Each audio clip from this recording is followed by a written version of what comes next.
Despite its tragic ending, the 1986 Red Sox season was charmed.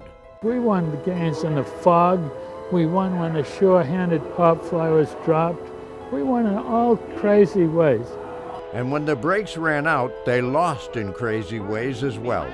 The losing continued through a forgettable 1987 season. I don't think anything went wrong in '87. I think '87 was a more accurate portrayal of the Red Sox team. There were some issues. We got rid of some players. They moved on Baylor. Certain guys were hurt, and certain guys didn't have great years. They couldn't find a reliever. I mean, once they got past the seventh inning, they were in big trouble. But there were some bright spots on that '87 club. Rookie Ellis Burks hit 20 homers and stole 27 bases, becoming the Red Sox center fielder of the future. That's hit high and deep to right center field. Way back. 23-year-old outfielder Mike Greenwell hit .328 with 19 homers and 89 RBI, finishing fourth in the Rookie of the Year balloting. And in December of '87, the Sox shored up their bullpen, acquiring all-star closer Lee Smith, who had saved 36 games for the Cubs that season. A lot of pitchers that throw hard from the bullpen that don't hit corners, they get whacked around after a while. Lee could hit them corners, boy. He's very good. With an infusion of youth and Smith, there was plenty of hope when spring sprung on the 1988 Red Sox. I think that we have an abundance of talent here, and that's something that we really couldn't have said maybe 2 or 3 years ago about this club. We just got everything it takes, and we just need to all stay together and work hard and play together. And if we do that, we're going to win a lot of ball games. And I'm excited. I can't wait for the season to start. You still had the core of the team: Clemens, Rice, Evans was still going strong. So we thought it would be a really strong club. Those great expectations, combined with the not-so-great '87 season, raised the pressure on Sox skipper John McNamara. A lot of the media didn't like John, and so they were quick to jump on him for things. He looked at Dan Shaughnessy, who had predicted the Red Sox would finish first, and he said, some people pick you first just to get you fired. I mean, it was a strange thing to say. The pressure subsided temporarily when McNamara's band got off to a great start, going 14-6 in April. But when May began with 4 consecutive losses, the pressure started to rise again. It got to the point where there was this gigantic emotional cloud hanging over the team, and McNamara was sort of at the center of it. And for me, it culminated in Baltimore in June at Old Memorial Stadium, when McNamara, who didn't like talking with us, called an impromptu press conference. I want everyone to come into my office. And maybe he's going to quit, maybe it's going to happen. And what he said was, to boil it down, and I remember this phrase, said, "There have been no ultimations," a word I'd never heard before. And he went on to say that no one has threatened him with his job, and he didn't want to talk about it anymore. He was the manager, and that was it. But the Sox mediocre play continued. There were 10 games out of first on June 13th. And by the All-Star break, they were just a game above 500 at 43-42. McNamara said, well, all things considered, I think that, one game over 500 isn't bad. Well, the quotes didn't come out in the paper that way. It came out, I feel pretty fortunate where we are at this point. And that really played badly in the press. On July 14th, the first day following the All-Star break, McNamara would take the fall for the club's poor play. I saw Hayward Sullivan go into John McNamara's office, and then I looked to my right, and here comes Lou Gorman. He stops at my lock, and he said, "Joe, we're going to make a change here. You're going to be the manager until we get a manager." I said, "Lou, you already got one."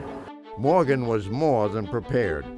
He didn't have big league managing experience, but he had seen it all while managing 16 seasons in the minors. It was like Joe had waited his entire life for this moment to happen. And he knew exactly what he was going to do and exactly how he would do it. And it was like he knew he was going to be manager. And not only that, he knew he was going to be successful. In his own mind, there was no way that Joe Morgan was merely a temporary manager. The word interim is not in my vocabulary, but all I know is I'm now the manager of the Red Sox, and got to get this team rolling. He was pretty blunt about what he had to say, and I think the fact that he was so outspoken on things kind of made the Red Sox a little nervous. It was raining out, and the game actually got rained out and was called around 9:20. The next day would be a doubleheader at Fenway against the Royals. That's when Morgan magic began. That story is next on this special edition of the Red Sox Report, presented by CVS Pharmacy.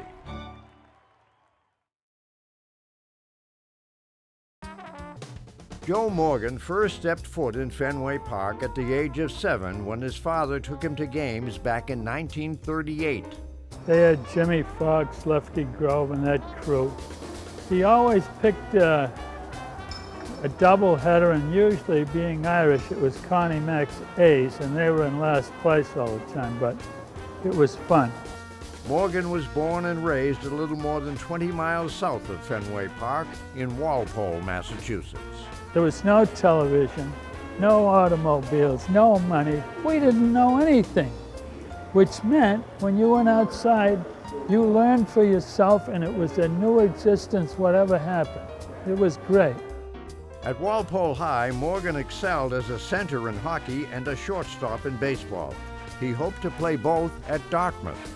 But they turned me down, so then I went to BC, like you said, and we beat Dartmouth in hockey and baseball every time. Playing center, Morgan led BC in scoring his junior year. I was a pretty good hockey player. I would say this, if I were born in Canada, I would have definitely played a long time in the National Hockey League. Morgan also played baseball at BC. His junior year, he was named team captain. In 1952, Morgan earned a tryout with the Boston Braves.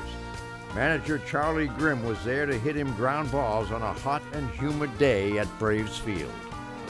Well, I'm getting pooped, and Grimm's hitting me ground balls, and he said, "Take a break." 5 seconds later, he said, "Are you ready?" Now he starts hitting balls to shortstop, but the problem is he's hitting them about 5 feet in the outfield grass. And I'm throwing parachutes over to first. So there was a little shortstop over there, Jack Cusick. He was sitting over there, and he says, "Hey, kid, Grimm wants to see what kind of an arm you have. Throw the next ball way over the first baseman's head." I was ready. I threw the ball 12 rows up in the grandstand. Grimm throws a bat up in the air and says, "Sign that kid." That's the story. Morgan went to Hartford, the Braves' single-A affiliate in the Eastern League. In the off-season, he worked various jobs.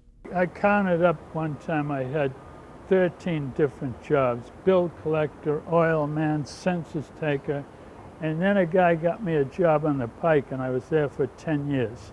I was in a big truck plowing. That's what they get you for. You got to be there when it snows, and the other days you picked up stuff, whatever they got you to do. After his second year in the minors, the left-handed hitting third baseman was drafted into the Army. At Fort Sill in Oklahoma, he improved his hitting. I changed my stance, closed up a little bit, and I swung a bat in the barracks every night, a weighted bat, to try to get some more bat speed. Morgan went back to the minors, where he hit at least 300 in 3 of the next 4 seasons. That earned him a call to the big leagues. On April 14, 1959, at 28 years old, Morgan debuted for the Milwaukee Braves. First big league at-bat was a sacrifice bunt for Warren Spahn. And it came out in the papers the next day. Finally, the Braves have got somebody that can bunt. My first big league hit was a little chopper between the mound and first base. Elroy Face was the pitcher. Mazeroski was on second, and they had a guy named Stewart, I think, playing. They all bumped heads as they all went for the ball, and I waltzed to first with a 45-foot single. Morgan's description of his big league career is as brief as his career. He played in just 88 major league games. I played for 5 big league clubs. Cup of coffee here and there, not much cream. And not many hits. 36 in all for a career .193 average.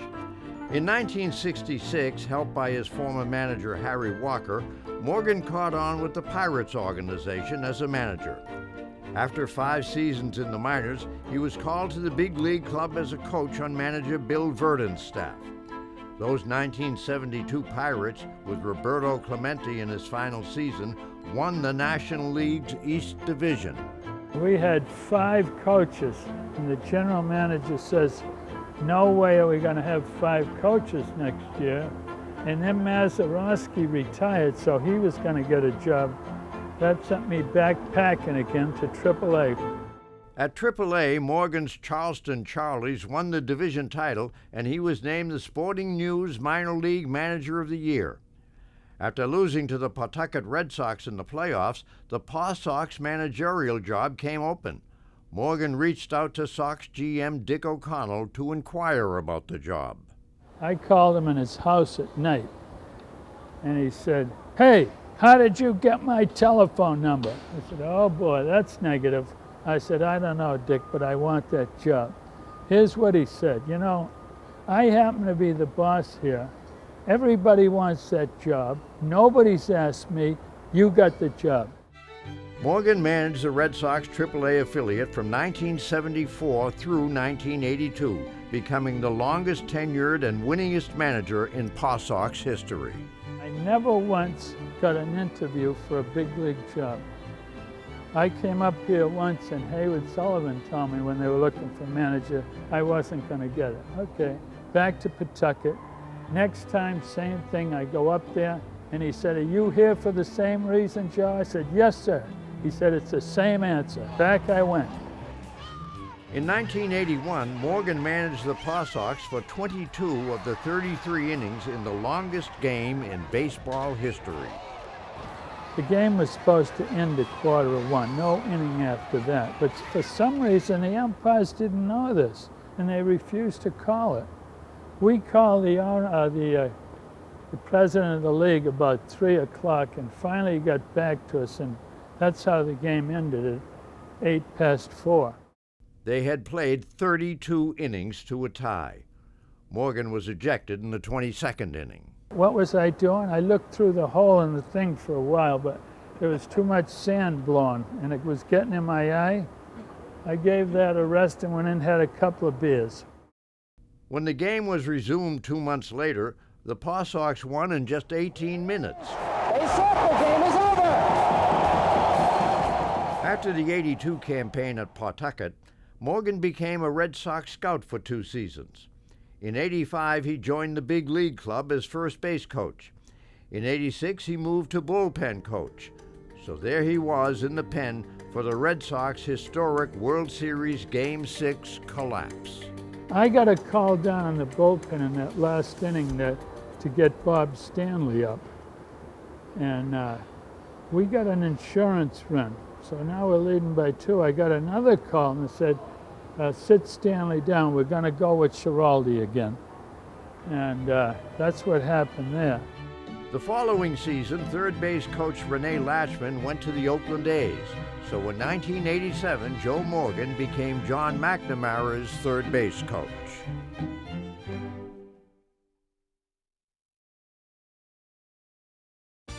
With the 1988 Red Sox just a game above 500 at the All-Star break, Joe Morgan, who had managed 16 seasons in the minor leagues, finally got his chance to address a big league team as its manager. The usual bit, all we want to see is you run every ball out and hustle, and we're a lot better team than we're playing. And I got a lot of faith in you guys that we can win a lot of games. There wasn't this tension around the manager and the team and the media that was going on. He kind of let us be our own players. In fact, he would, a lot of times, let us hit and run on our own and just do things on our own, you know, that would help win a ball game. A manager gets fired, it's still the player's fault. We weren't performing. And so it lit a little spark underneath us, and we got going. Joe immediately put Jody Reed in the lineup, and he sort of changed the focus to the young guys, and let's see what they can do, and they responded extremely well. I figured that Reed would give us quite a bit more offense, and that's what he did. He hit .290 for 3 years for me. In Morgan's first game as manager, Roger Clemens threw a complete Game 5 hitter, striking out 16 Royals to earn a 3-1 win.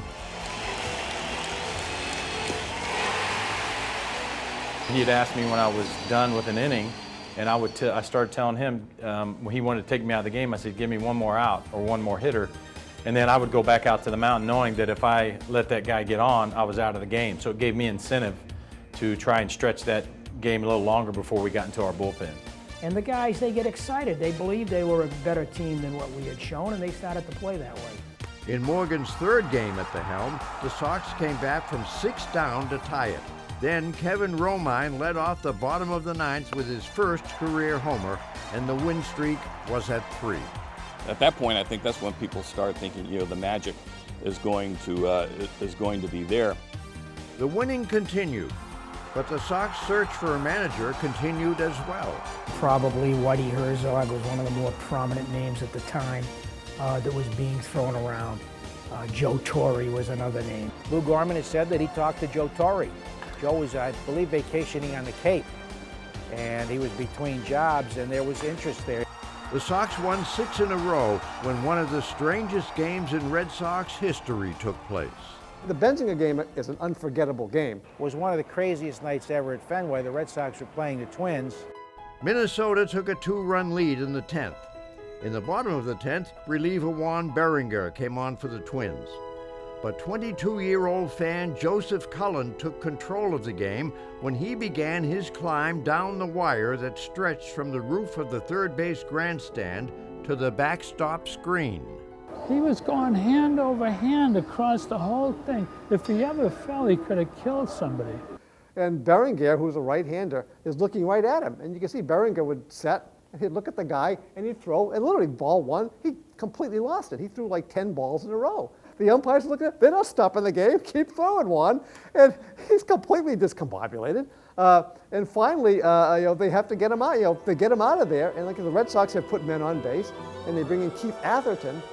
By then, the Sox trailed by 1 with runners on second and third, and Todd Benziger at the plate.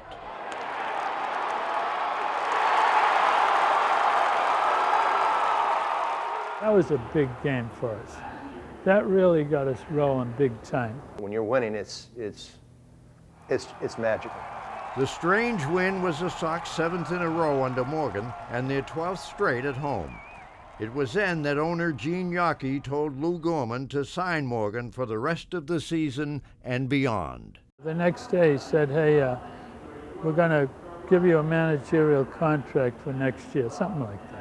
In 3 weeks, he got 4 contract extensions. That has to be an unofficial baseball record for most contract extensions in the shortest period of time. That magic took over at that point, and I think the Red Sox felt they had no choice but to give him the job. He was immensely popular with the fans and certainly immensely popular with the press as well. Morgan magic continued as the Sox won his first 11 games. Joe Morgan finishes his first homestand as Red Sox manager with a record of 11-0. In Texas, Morgan spoke to the team before his first road game as manager. I just said, you guys are too good not to play better on the road. Because that team over there, they know you're way better than that. The Sox won again, 12 in a row. Morgan's first loss was a 1-run defeat in Texas that ended with the tying run on second base. With 2 out in the 9th inning, Benziger hit a batting right-handed, lined a bullet into left field, and Cecil Espy came on and made a diving catch, and that ended the streak, a 1-run loss. The win streak was over, but the magic would continue.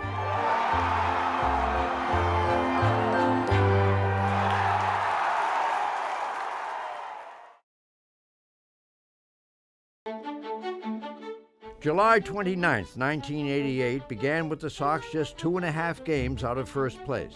That day they traded promising outfielder Brady Anderson and minor league pitcher Curt Schilling to the Orioles for pitcher Mike Boddicker, who they hoped would put them over the top in the pennant race.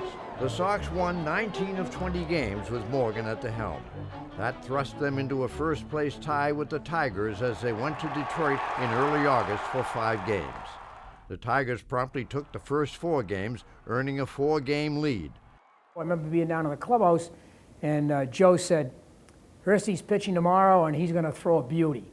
Well, Joe called it exactly. Hurst threw a 10-inning shutout, the last Red Sox pitcher to throw a complete game shutout in extra innings. They win the game 3-0, and they go out, they leave 3 games down, just like he said. Back home in mid-August, the Sox beat the Tigers twice, their 23rd and 24th wins in a row at Fenway, an American League record. They just sincerely believed that they would find a way to win every single game that they played at home. I got to give credit to the fans too, just building us up and being on our side. And great place to be. But the Sox were still chasing the Tigers. On September 4th, Larry Parrish's homer in the 10th topped the Angels, and Morgan's Magicians were again in a first-place tie with Detroit. After taking 3 of 4 from the Yankees in mid-September, the Sox had passed the Tigers and built a 6-game lead in the East. A week later, they took 2 of 3 at Yankee Stadium, and their lead was 4.5 games with just 7 to play. As they came down the tunnel to the clubhouse, I remember Bob Stanley, who was a long-time veteran, been through a lot of this stuff, just yelling at the top of his lungs, "That was a ripper! We just ripped the heart out of them." And then, they stopped hitting. It's like they thought they'd clinched it right then. They would finish the season with 4 games in Cleveland. Mike Boddicker won the first of those 4 to clinch at least a tie for the East Division crown. The Sox didn't win another game after clinching the tie. They backed in thanks to a Milwaukee loss in Oakland. In the playoffs, the Sox bats stayed silent, scoring just 11 runs in 4 games against the Oakland A's Bash brothers, Mark McGwire and Jose Canseco. Series MVP Dennis Eckersley saved all 4 games in the A's' convincing sweep. The Morgan Magic season had come to an abrupt end.